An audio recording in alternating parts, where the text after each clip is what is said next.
자, 이제 호세아 2장의 말씀을 통해서 우리가 함께 은혜를 나누려고 합니다. 우리가 지난주에 호세아 선지자에게 하나님께서 하신 말씀, 음란한 여인과 결혼해라. 그리고 음란한 자녀들을 낳아라. 아니, 하나님, 세상에 그래도 저 선지자인데 어떻게 우리 집을 이렇게 만들 수가 있습니까? 학자들 간에 어떤 사람은 진짜 음란한 여인과 결혼했다. 아니다. 그 시대가 음란했기 때문에 누구랑 결혼해도 똑같다. 그런데 아마 이 구조적인 병폐가 그 사회에 있어서 누구나 다 죄를 짓고 살아요. 누구나 다 우상과 관련이 있어요. 우상과. 그러고 보니까 제가 어렸을 적에 자라나던 그 동네 골목에 가끔 구슬이에요, 구슬. 옛날에는 그 바닷가니까 배 타는 사람들이 거의 대부분 이 교회 다니는 사람이 없어요. 그래서 이 무당한테 찾아가고 또 그 구슬하고 이런 일들이 비일비재했어요. 그래서 어떤 날 보니까 돼지가 어마어마하게 큰 돼지를 잡아서 머리에 이고 가더라고. 덩실덩실 춤을 추면서 여자 무당이.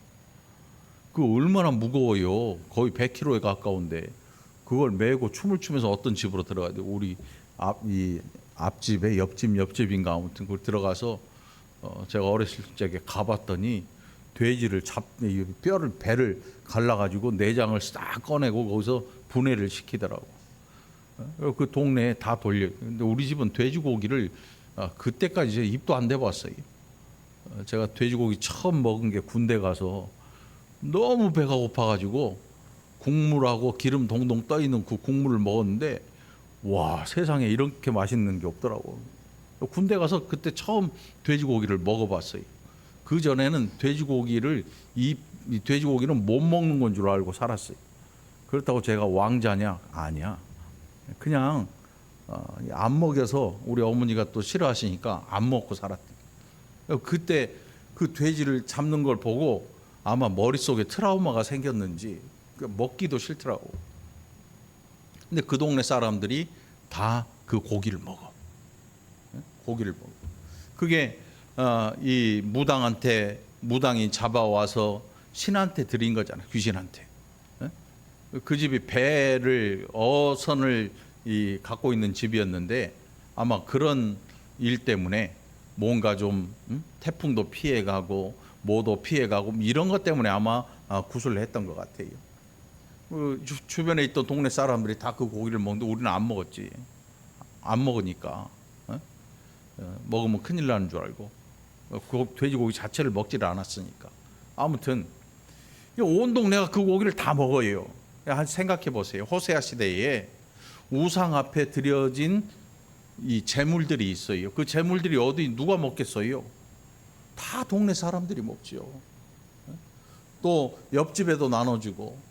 구조적으로 전부 다 그 우상에게 드려진 것들을 안 먹고는 못 살아요. 다 먹게 돼 있어요. 다 나눠주니까. 또 그 당시에 우상 앞에 나간다고 하는 것은 극도의 음란함을 얘기하는 거예요. 그냥 교회에 오는 것처럼 양복 입고 이런 게 아니고 가면 다 벗어 제끼는 거예요. 음란함이 있어, 실제로. 그러니까 온 나라가 병이 들었어요. 음란함에 병이 들어 있어요.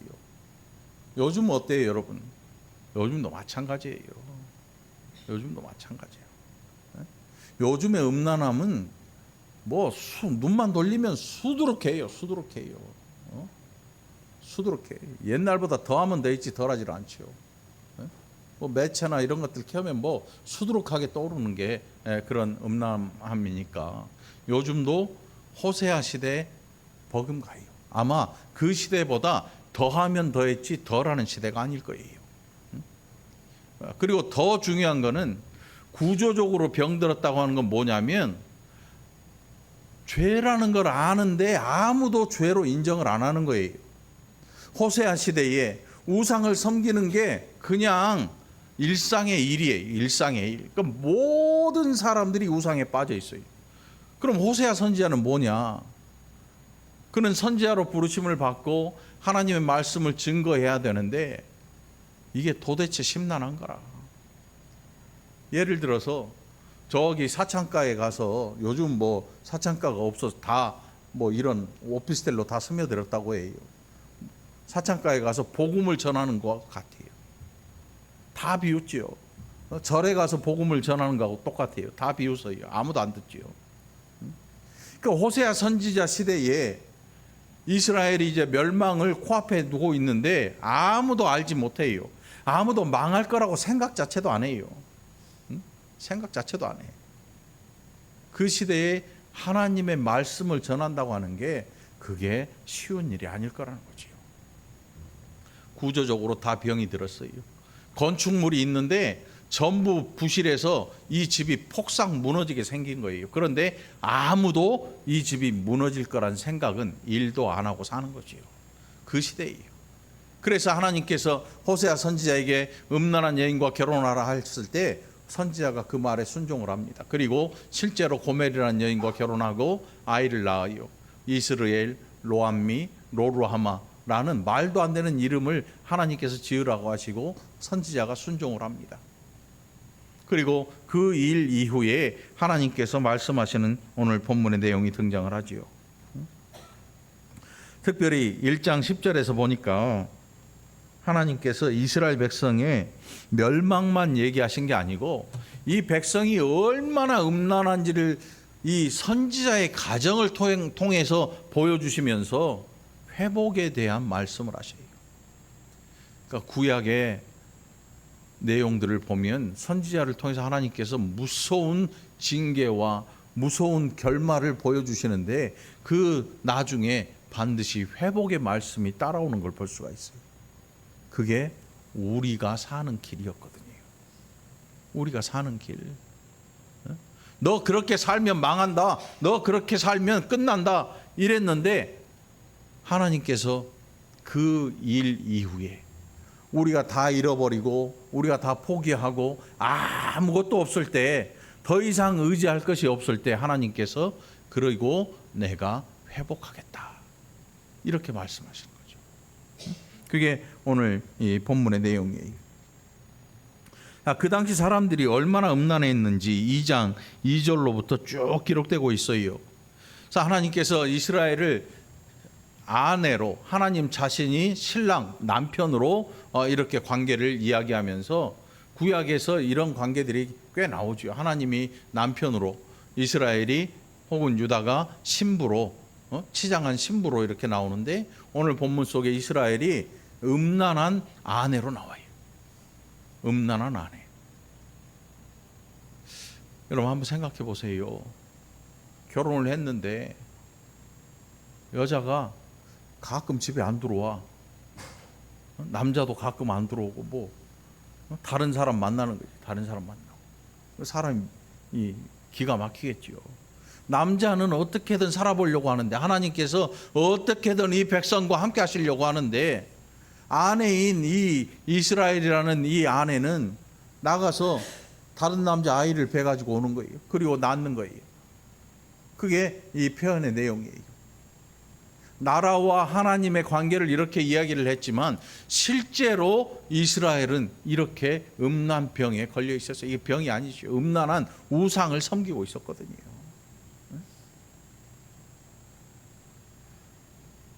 여러분 여름에 저 휴가지 저 해수욕장 가면 막 비키니 입고 돌아다니는 젊은 여자들 있잖아요. 우리 장로님, 안수 집사님들 갈 때 눈에다가 선글라스 쓰고 가. 안 보이는 걸로. 눈깔 돌아가거든. 그러니까 눈 돌아가. 지나가면서 자기도 모르게 이렇게 고개가 돌아가. 고개가 돌아가.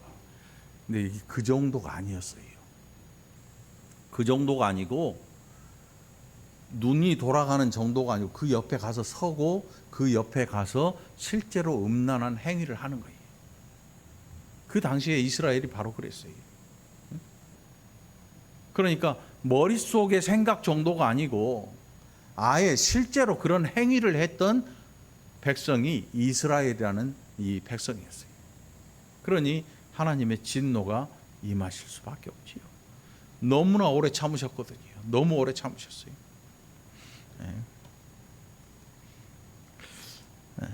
여러분, 우상 앞에 드려지는 그 제물들 있잖아요. 또 우상 앞에 갖다 주는 물질들, 그거 다 누구 거 같아요? 하나님 거예요, 여러분. 하나님 거. 우리 모든 인생들이 이 땅에서 먹고 살면서 쓰고 사는 것, 어디에 가져다 주고 또 무엇을 위해서 사용하는 모든 물질들이 누구 거냐면 하나님 거예요. 하나님 거. 여러분 기억하시기 바랍니다. 세상의 모든 것은 누구 거라고요? 하나님 거예요. 내 거라고 생각하시면 안 돼요. 내 거 없어요. 또 교회 다니는 사람들은 내 거라고 하나님 거라고 할지 모르는데, 그러면 저 우상 섬기는 자들은 우상 거겠지. 천만의 말씀이에요. 이 온 우주 안에 있는 모든 것들이 하나님 거예요. 무생물이건 생물이건 하나님이 지으셨거든요. 우리의 신앙의 출발이 어디냐면 창세기 1장 1절이에요. 태초에 하나님이 천지를 창조하시니라. 이게 없으면 신앙생활 할 필요가 없어요. 하나님이 안 지었는데 뭐라 하나님을 믿어요? 우리의 신앙의 출발이 하나님이 창조주이신 거예요, 여러분.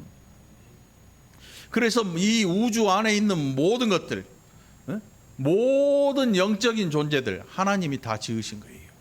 하나님의 것이에요. 하나님의 것. 마땅히 하나님께 영광을 돌려야 될 존재들이라는 거지요.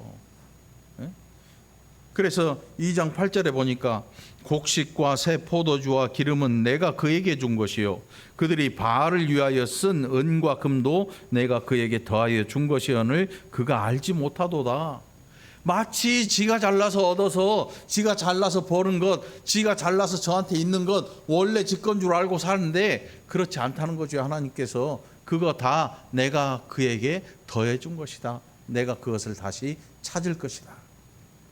2장 9절에 뭐라고 하시는가 하면 그러므로 내가 내 곡식을 그것이 익을 계절에 도로 찾으며, 익어 가는데 이제는 침 꼴딱꼴딱 생기고 저거 이제 익으면 다 따먹어야지 기대를 하고 있는데 하나님께서 다 걷어가시는 거예요. 걷어다가 뭐 다른 데 주는 게 아니고 모든 악한 역병들, 질병들, 메뚜기 떼 이런 것들로 하여금 그들이 땀 흘려 수고한 것이 그들의 것이라고 생각을 하는데 메뚜기의 것이 되고 말아요. 메뚜기의 것이 돼. 내가 죽으라고 땀 흘려 수고했는데 간밤에 어떤 놈이 와서 휙 걷어가 버려요. 맛도 보지 못하고. 자, 한 권사님 밭에 복수박이 요만한 게 있었어. 어제 먹으려고 땄는데 물이 질질 나와. 못 먹어. 상했어. 얼마나 아까워요. 그거는 노력해서 심고 했는데, 근데 이스라엘이라고 하는 이 나라 안에 있던 백성들은 감사할 줄 몰라요. 모든 게 지 거라고 생각하고 모든 게 지 마음대로 해야 된다고 생각을 했어요. 그런데 그게 아니었어요. 하나님께서 뭐라고 하시냐면 그것이 익을 때쯤에 내가 찾아가겠다.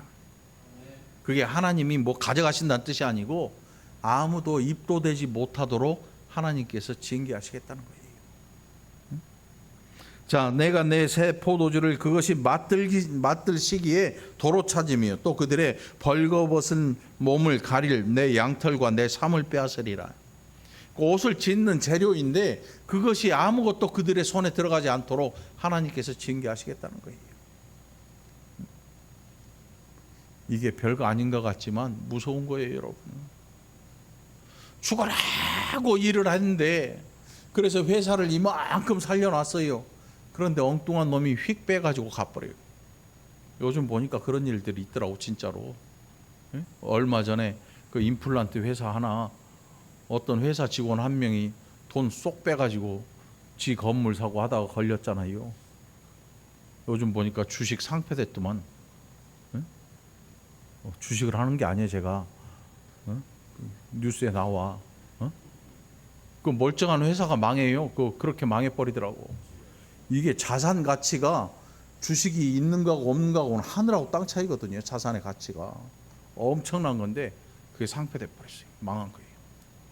그 회사 남아 있고 이제 다시 시작해야 되는 거예요. 응? 어마어마한 거죠.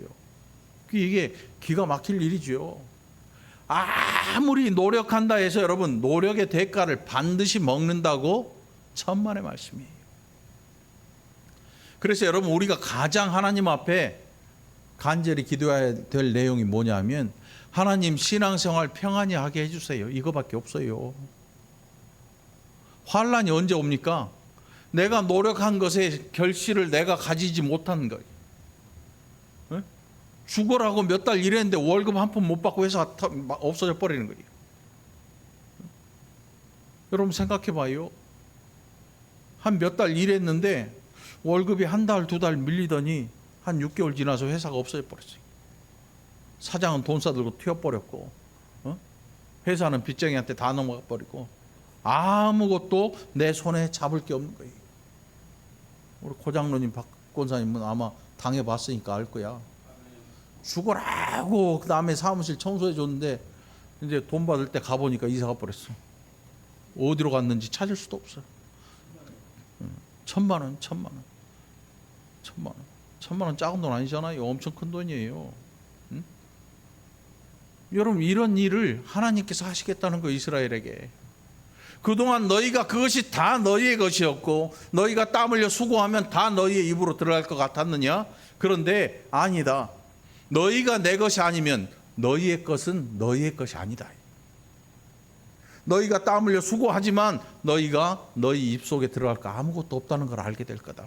왜냐하면 너희의 인생이라고 하는 모든 것들을 내가 너희에게 베풀지 않았다면 너희는 그것을 입에 넣을 수도 없었다. 이 말씀을 하고 있는 거예요.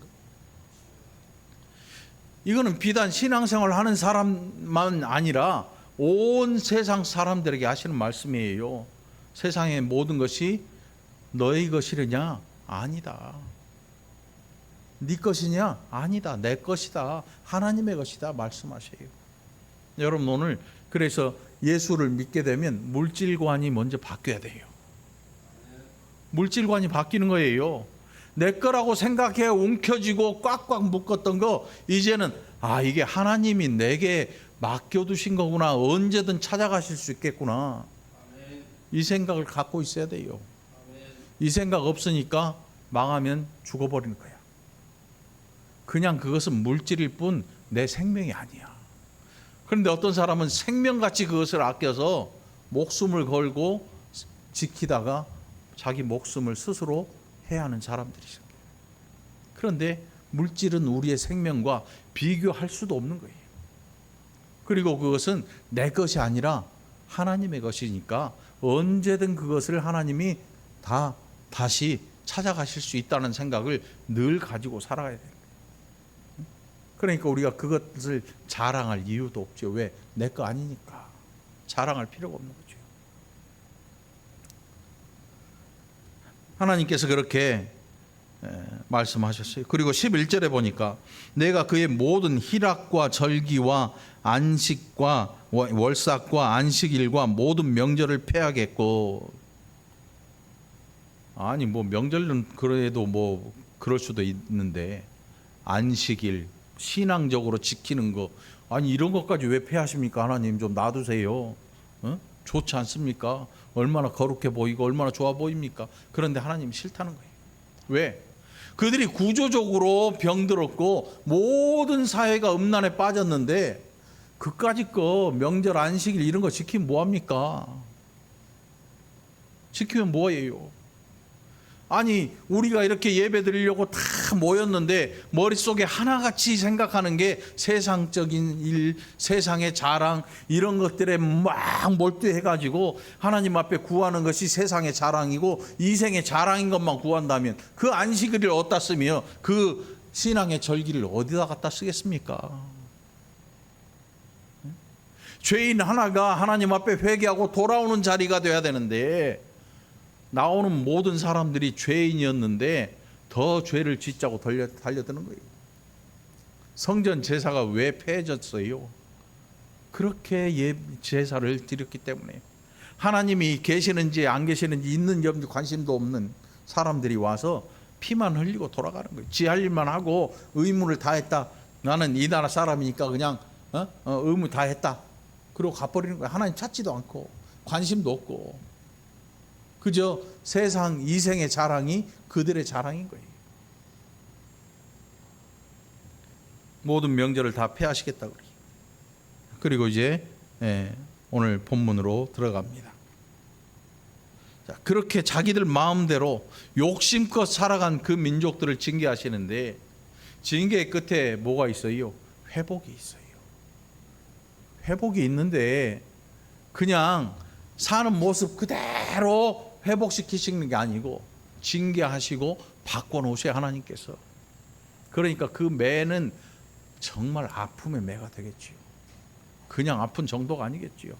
눈물을 쏙 빼놓는 매, 두 번 다시 자기가 했던 일로 돌아가지 않을 기억이 번쩍 나게 하는 매, 그 징계를 통해서 하나님께서 그 백성들을 징계하시고 이제는 회복의 길을 열어주시겠다는 거죠. 그게 오늘 본문의 시작입니다. 15절 보니까 거기서 비로소 그의 포도원을 그에게 주고 아골 골짜기로 소망의 문을 삼아주리니 그가 거기서 응대하기를 어렸을 때와 애굽 땅에서 올라오던 날과 같이 하리라. 여호와께서 이르시되 그날에 내가 나를 내 남편이라 일컫고 다시는 내 바알이라 일컫지 아니하리라. 여기에 내 바알이라는 거는 이 우상을 자기의 주인으로 삼는 거예요. 바알 신을 자기의 주인으로. 근데 원래 이 백성은 누구의 백성이에요? 하나님의 백성이거든요. 하나님을 향해서 내 남편이라, 그분이 나의 주라 이렇게 칭하는 거죠. 하나님은 다시금 신앙을 회복시키시는 거예요. 우리 생각에는 없어진 돈 다시 다 퍼주면 좋을 것 같은데 하나님은 없어진 돈, 없어진 재물이 다시 퍼주시는 게 아니고 없어진 신앙 때문에 이것이 원인이었으니까 그 원인을 해결하시는 거죠. 원인을 해결하시겠다.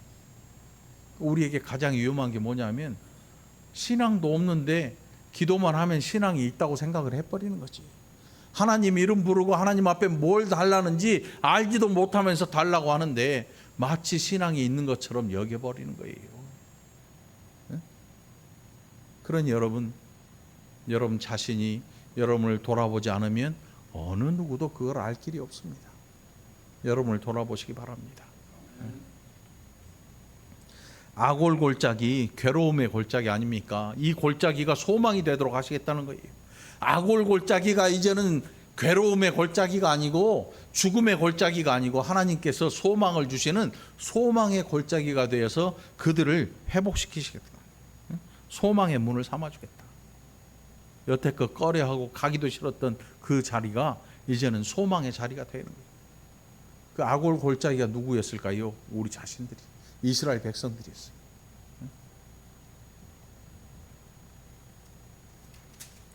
저 뒤로 넘어가서 하나님께서 18절에 보니까 뭐라고 하시는가 하면 그 날에는 내가 그들을 위하여 들 짐승과 공중의 새와 땅의 곤충과 더불어 언약을 맺으며.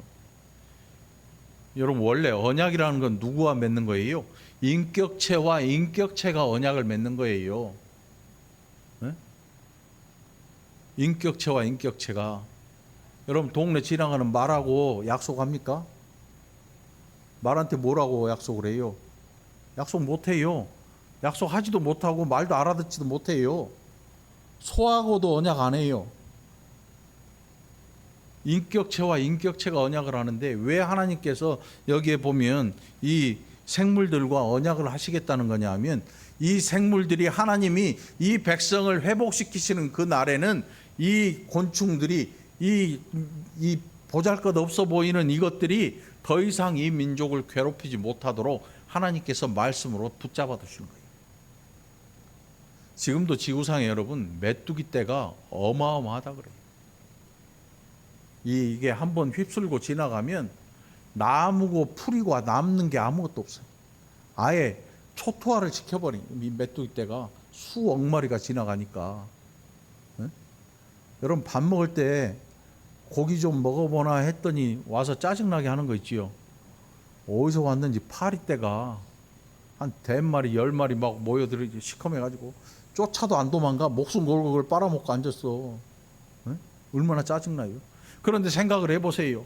몇 달간 죽어라고 고생하고 농사짓고 다 해놨는데 아니 흔적도 없던 메뚜기 떼가 새카맣게 오더니 지나가고 나니까 남아있는 게 아무것도 없어요. 남아있는 게. 하나님께서 이제 더 이상 그런 재앙을 내리지 않도록 이 보잘것없는 생물들과 언약을 하시는 거예요. 너희는 내 백성 건드리지 마. 응? 너희는 내 백성을 건드리지 마. 나는 이제 너희를 통해서 내 백성을 징계하는 일이 없을 거야. 이렇게 언약을 하시겠다. 그들을 말씀으로 묶어 놓으시겠다 이거예요. 응? 활과 칼을 꺾어 전쟁을 없이 하고 그들로 평안히 눕게 하리라. 여러분 우리나라 여러분 살기 좋은가요? 우리는 별일 없잖아요. 미사일을 쐈네 어쩌네 해도 우리는 아무렇지 않잖아요. 그런데 외국에 있는 사람들이 보면 외국 사람들이 보면 우리나라에 금방 전쟁 날 것처럼 굉장히 긴박한 걸로 이해를 해요.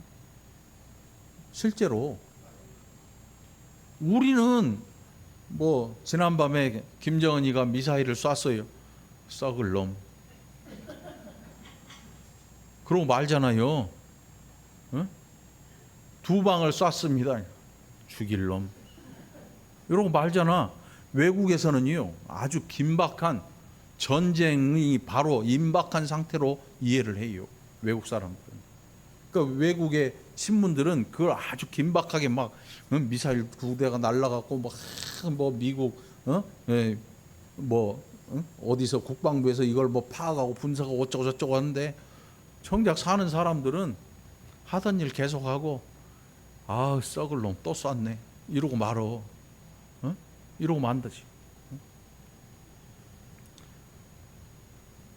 평안히 눕게 한다.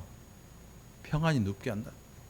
세상에 제일 마음 편한 사람이 우리가 알고 있는 사람 중에 한 명 있어요.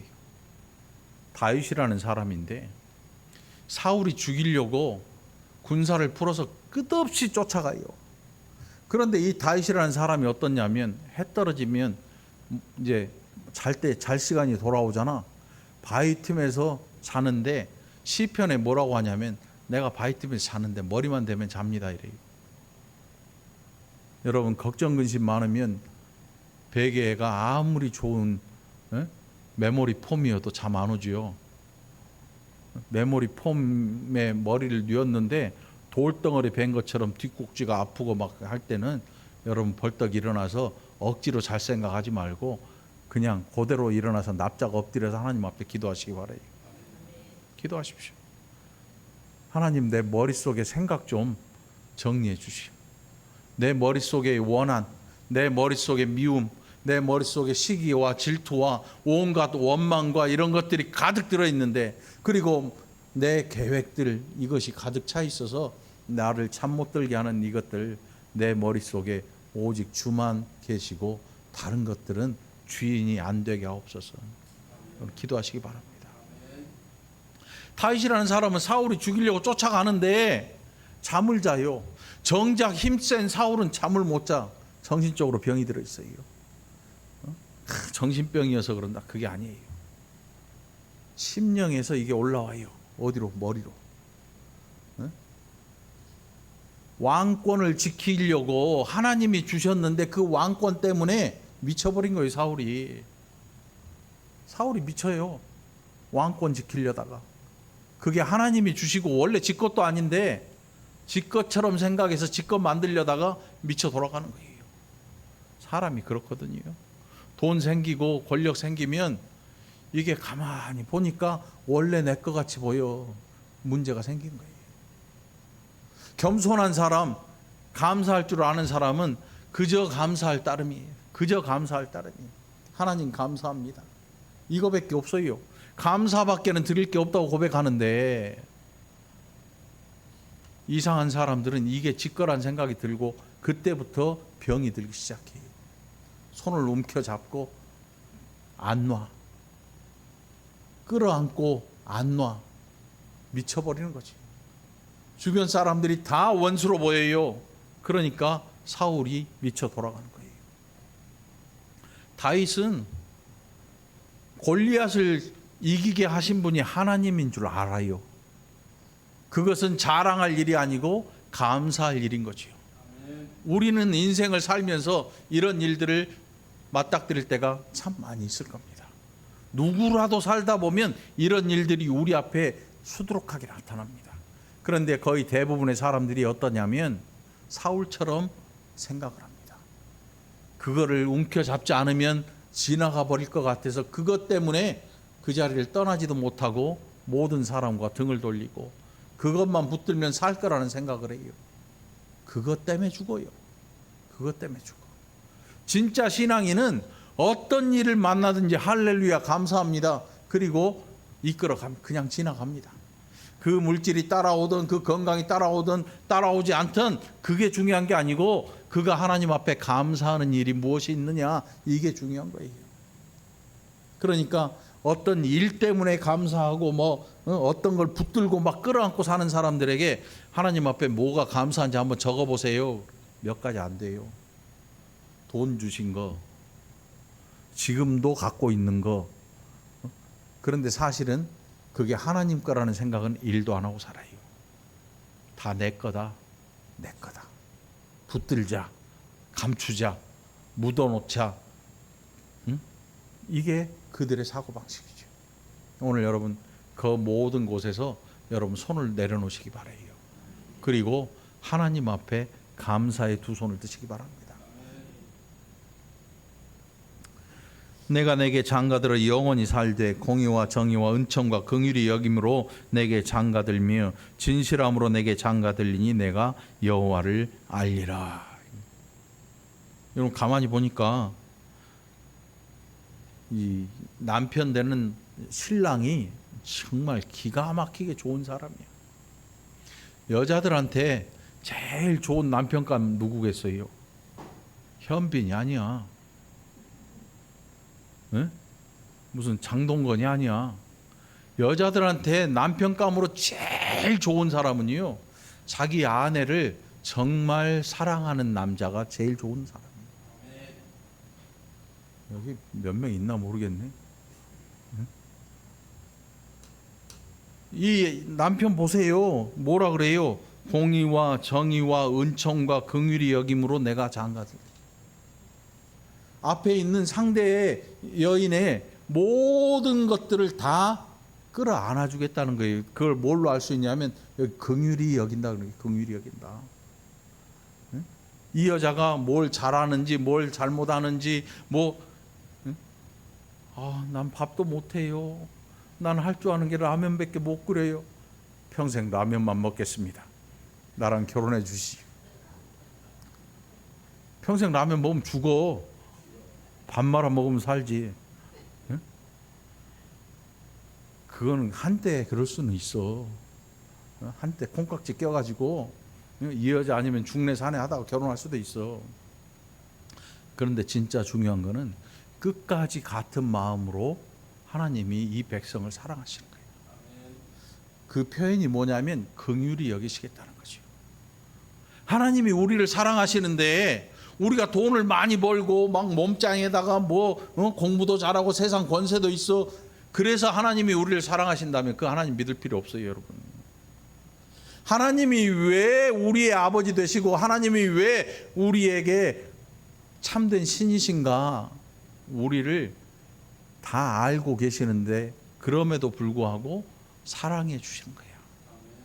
우리를 긍휼히 불쌍히 여겨주실 줄 아는 거예요. 우리는 안 그래요. 사람이 좀 이렇게 나가다가 헷가닥 돌아서고 망해버리고 곁길로 틱 가면 저 망할 놈, 썩을 놈, 내가 그럴 줄 알았다 야, 두 번 다시 안 봐, 이래버립니다. 하나님 그렇지 않으셔요. 우리는 포기한 인생을 하나님은 기다리셔요. 얼마만큼? 끝까지 기다리시죠. 끝까지 기다리셔요. 끝까지. 우리는 인생 포기하잖아요.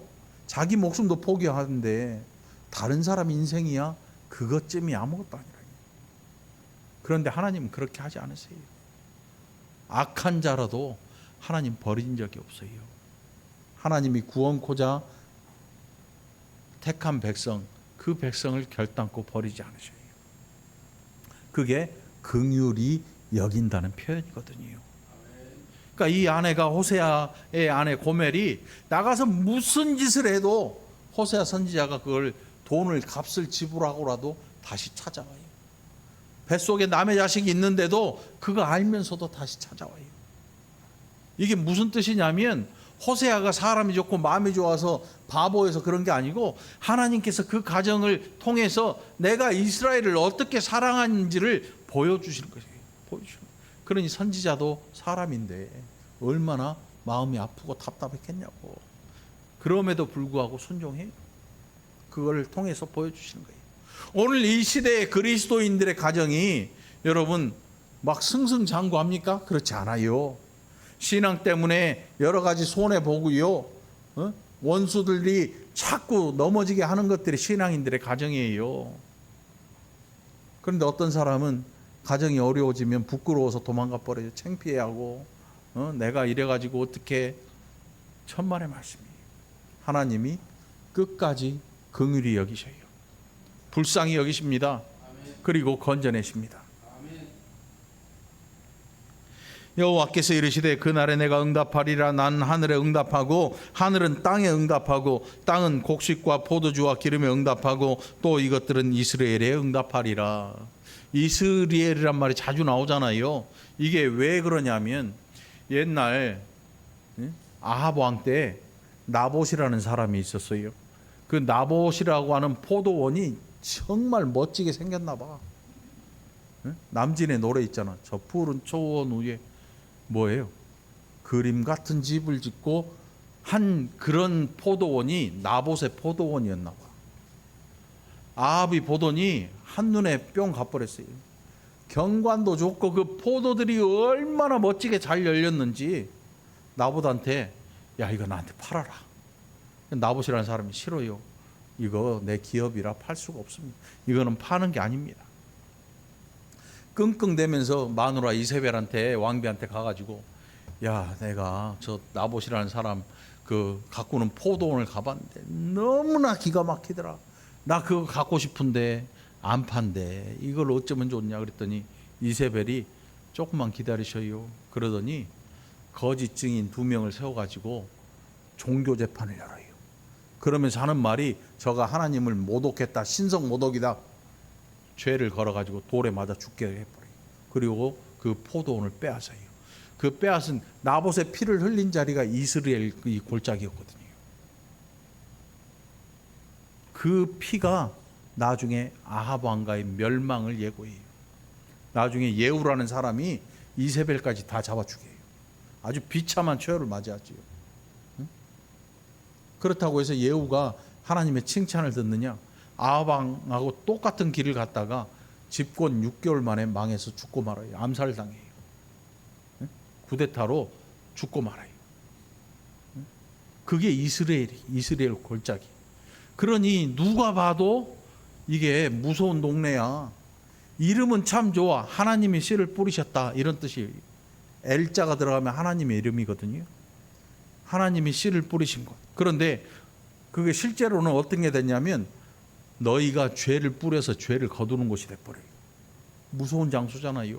그런데 하나님께서 여기에 이스라엘에 응답하리라. 이건 뭐냐면 이제는 이 백성들이 회복하는데 하나님께서 내가 뿌린 것 그것을 너희가 거두게 될 거야. 거기에 기쁨이 있고 거기에 희락이 있을 것이다. 내가 너희를 긍휼히 여겨서 그것을 너희에게 줄 것이다. 세상에 자식 망치는 부모 중에 한 부류가 뭐냐면 자식이 밖에서 개판 치고 난리를 피고 사는데 더하라 하면서 돈을 더 주는 거예요. 돈만 주는 거예요. 돈만 주면 다 될 줄 알고 하는 부모들이 있어요. 돈이면 다 되는 줄 알아요. 그러니까 자식 새끼가 나가서 사람 죽이면 돈 많으니까 변호사를 엄청난 걸 사가지고 자식만 빼오면 돼. 상대방의 아픔이나 이런 걸 헤아릴 줄도 몰라. 그러니 그 자식이 사람으로 크는 게 아니고 괴물로 크는 거지. 그런 것들을 부러워하면 안 돼, 여러분.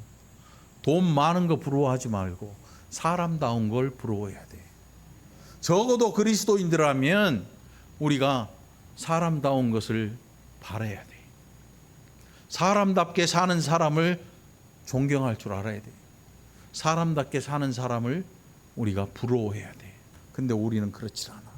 돈 많은 사람 부러워하고 권력 있는 자 부러워하고 죄 졌는데 그것을 덮어주는 그런 변호사를 사는 사람을 부러워해. 우리가 그만큼 썩어 있다면 우리도 언젠가 징계당할 거야. 그렇게 하지 마요. 우리는 그런 사람이 되면 안 돼. 우리는 사람답게 사는 사람, 그 사람이 억울한 일을 당할 때 우리는 가슴 아파야 돼. 같이 울어줄 줄 알고 같이 아파해 줄 줄 아는 사람이 돼야 돼. 그게 그리스도인들이 가져야 될 성품인 거지요. 내가 나를 위하여 그를 이 땅에 심고 긍휼히 여김을 받지 못하였던 자를 긍휼히 여기며 내 백성 아니었던 자에게 향하여 이르기를 너는 내 백성이라 하리니 그들은 이르기를 주는 내 하나님이시라 하리라 하시니라. 이 우리가 원래 하나님의 것이 아니었어요. 이 나라 불과 100년 조금 더 복음이 들어온 지 이제 한 120년 됐나요? 그전에는 완전 우상덩어리 나라였어요. 하나님을 찾지도 않고 알지도 못하는 사람들이었어요. 온 천지가 신으로 뒤덮여 있는 우상 국가였단 말이죠. 지금도 그래요. 제가 보니까 나라에 푸닥거리하고 구술하는데 하도 이제 기독교 단체에서 뭐라 그러니까 이름을 바꿨더라고. 옛날에는 어쩌고저쩌고 들어갔는데 그게 없어 이제. 그럼 뭐냐면 페스티벌로 바뀌었어. 진도에도 그런 게 있더라고. 날짜가 있어요. 그게 용왕한테 돼지 던지고 이런 날이 있어요. 용왕이 돼지를 좋아하나? 이런 날이 있는데 그것을 구탄에 뭐하네 하니까 기독교에서 하도 뭐라 그러니까 이제는 이름을 바꿔가지고 축제 페스티벌로 바꿔놨어요. 저기 안양가도 있더라고. 온 사방 천지에 다 있어요. 굿거리 무당이 팔짝 뛰고 이게 아니고 페스티벌로 바뀌어서 누구라도 오라는 거예요. 누구라도 이게 귀신 미신 이게 아니고 축제니까 와라. 가서 하는 것 보면 푸닥거리 하고 굿거리 하고 있어요. 나라가 이런 걸로 뒤덮여 버렸어요. 그렇다고 해서 우리가 그것을 팔걷어 붙이고 못하게 때려 부시고 그렇지 않아. 놔도 하나님이 놔두시면 놔도 그거를 고쳐내고 못하게 한다 그래서 여러분 신앙생활 할 것 같아요? 아니, 안 해요. 더 예수 믿는 사람들 더 욕하겠지요. 우리가 할 일은 그게 아니고 하나님 이 나라와 민족 사이에 하나님 영광을 받으시옵소서. 그 방법은 하나님이 아시잖아요. 저들이 망하는 게 아니고 저들이 복음을 듣게 하옵소서. 우리의 기도는 누가 망해라가 아니고 다시금 저가 회복되게 해주세요. 이런 기도가 우리에게 있어야 되는 거죠. 하나님 저 인간 폭삭 무너져서 뒤져버리게 해주세요. 이게 그리스도인의 기도는 이런 게 없어요. 다윗이 그렇게 도망다니는데 사울이 죽이려고 쫓아다니는데 사울이 죽도록 이 다윗이 기도한 적이 없어요. 하나님 앞에 맡겨버렸죠. 하나님이 원수를 하나님이 알아서 처리하실 거예요. 그래 우리의 마음에 뭐가 없냐면 스트레스가 없어야 돼. 다윗이라는 사람이 마음에 사울 때문에 맺힌 게 없어. 우리는 안 그렇잖아요. 누가 나를 못 살게 시간 됐다고 울리는 거야? 알람? 난 또 설교할 때 알람 해놓은 거 처음 봤네. 미안해. 얼른 끝낼게. 밥때가 된 거구나. 난 또 살다 지금 뭔 얘기? 다윗이 말이지요. 이게 스트레스가 없는 사람이야. 다시 들으라고. 스트레스가 없어. 왜? 사울을 원망한 적이 없어요. 우리가 마음에 병이 들고 정신적으로 병들 때 언제냐면 누군가 원망하기 시작할 때예요. 누군가 원망하기 시작할 때. 아내가 남편을 원망하고 남편이 아내를 원망하기 시작할 때 정신적으로 병이 들기 시작하는 거예요. 자식이 부모를 원망하고 부모가 자식을 원망하기 시작하면 병이 들기 시작하는 거예요. 그런데 다윗은 사울을 원망하는 사람이 아니라 하나님을 찾는 사람이었어요. 사울이 그를 죽이려 하면 죽이려 할수록 더 도망을 가는데, 그가 도망가는 곳은 산중이었지만 실제로 다윗이 도망한 곳은 어디였냐면 하나님의 품이었어요. 하나님의 품. 그래서 하나님이 그에게 단잠을 주셨어요. 바위 위에 가서 바위 틈에 거하면서 쭈그려 앉아서 바위 위에 머리를 대면 잠이 오게 하셨어요. 무슨 뜻이냐면 마음을 지켜주시는 하나님. 다윗의 마음을 지켜주셔서 두려움 없이, 떨림 없이, 흔들림 없이 그가 도망 다닐 수 있도록. 여러분, 도망 다니는 게 얼마나 힘들어요. 그런데 다윗이 한 일이 뭐냐면 도망을 신앙처럼 생각하고 도망가는 거예요. 네? 이게 어려운 거예요, 여러분. 어떤 사람들은 무슨 그게 신앙이냐? 덤벼야지. 덤비면 죽는데? 죽는 게 뻔한데? 다윗은 지금 죽는 게 목적이 아니라 도망가는 게 목적인 거예요. 왜? 사울이라는 사람을 피해서 도망가야 살 수가 있거든요. 그래서 다윗이 살아나요. 그리고 하나님의 은혜를 받게 되지. 우리가 하나님의 은혜를 이야기는 하는데 받지 못하고 사는 이유가 뭐냐면 원망하기 때문이에요. 누군가 항상 이 원망이 나게 한 사고의 원인을 찾아서 그것을 원망하려고 해요. 항상 그 원인을 찾지요. 누구 때문이냐? 너 때문이냐? 그럼 내가 너를 원망하겠다. 이래서 우리가 하나님의 은혜는 얘기하는데 은혜를 받지 못하고 사는 거예요. 여러분, 이거 마음속에서 뿌리채 뽑아버리기를 바랍니다. 그래서 하나님의 은혜를 받고 누리고 살아가게 되길 바랍니다. 원망 없이 사십시오. 감사하며 사십시오. 누군가 원망의 대상이 나타나도 그를 위해 기도하십시오. 너희 원수를 사랑하라. 응? 원수를 위해 기도해라. 한쪽 뺨 때리면 다른 뺨을 돌려대라. 이거 오해하면요, 오기로 한쪽 뺨 맞고 죽여라. 이게 아니에요. 그리스도인은 누가 뺨을 때리면 그냥 하나님 때문에, 예수 때문에, 원수를 위해서 기도하기 때문에 이빨을 안 다물고 눈깔 똑바로 뜨고 더 때려라. 하추나처럼 그렇게 하지 않아요. 네? 이게 아니야. 예수님의 말씀은 원수를 사랑하라는 거야. 겉옷을 달라고 하면 속옷도 줘라. 오리를 가자고 하거든 심리를 더 가져라. 이게 예수님의 말씀이거든요. 우리는 안 그렇잖아요. 한 대 때리면 그래? 하나 죽여버려라. 이거는 그리스도인이 아니야. 한 대 맞으면 원수를 위해서 기도해. 두 대 때리면 기도 더해. 용서할 준비는 이미 하고 있어야지. 용서할 준비가 돼 있어야지. 네? 상대방이 그래서 용서를 구하면 아무 때나 용서할 수 있어야 돼. 우리는 그렇게 못하잖아. 신앙생활하는 형제자매도 용서 못하는데 어떻게 원수를 용서하냐고. 여러분들 마음을 바꾸시길 바래요. 신앙을 좀 바꾸시기를 바래요. 우리가 생각했던 신앙이 아니라 하나님이 원하시는 신앙을 가지게 되기를 간절히 바랍니다. 그 사람은 은혜 가운데 있게 될 줄 믿습니다. 기도합시다. 하나님 감사합니다. 우리가 얼마나 강박한지, 얼마나 이기적인지 하나님 아시지요.